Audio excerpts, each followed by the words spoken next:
We're not exactly sure what they meant by we were hoping he'd be the one to redeem Israel, but it probably fell in line with the prevailing thought of the time, that the Messiah would be someone who would come and restore Israel to a place of political prominence, that he would restore the kingdom to what it used to be, to the glory days of King David generations ago. We were hoping that he would be able to do that, to be the one to throw off the tyranny of the Romans. But obviously, he's not the one, because our Redeemer is dead. They had hope that he would be the one to redeem Israel, but those hopes and dreams were dashed. I think that we can empathize with them a little bit because we know what it's like to have hopes that just simply don't come to be.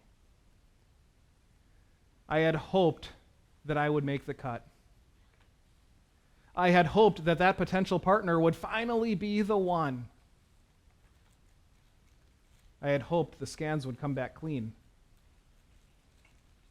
I had hoped to have more time with that loved one. I had hoped that we could retire a little earlier. We all know what it's like to hope in something that simply doesn't pan out the way we hoped. That's what it was like for these disciples on the slow and somber walk home to Emmaus. They had hoped that he would be their Redeemer and be the one to save them. But you imagine Jesus in all of this, just kind of listening to how these disciples thought that he was dead and that his death marked the death of their hopes for glory and a kingdom on this earth. And how he must have thought back to all the times that he told them again and again, or at least the 12 disciples, he told them again and again about the nature of his kingdom. And if these really were his disciples that knew the scriptures, they should have known better. And now he's going to talk to them as if they should have known better. So he says, how foolish are you, and how slow to believe all the things that the prophets have spoken. Did not the Messiah have to suffer these things and then enter his glory?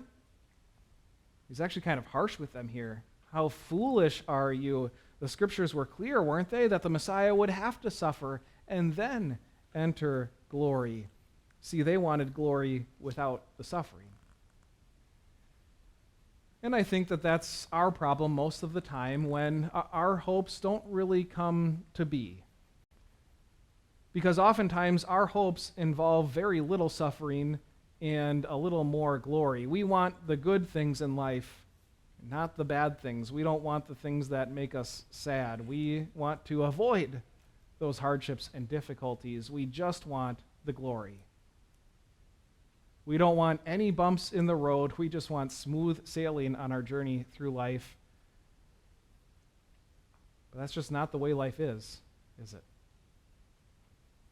Well, God often responds to those hopes in such a way as to say, no, for now, there is going to be suffering. There is going to be difficulty. I'm going to be with you through it all, but there will be suffering first, and then the glory. And if that's the way that life in general works, that's going to be the way that the plan for salvation works as well, that the Redeemer had to suffer and then be glorified, right? So what Jesus is going to do here is he's actually going to redirect their hopes, right?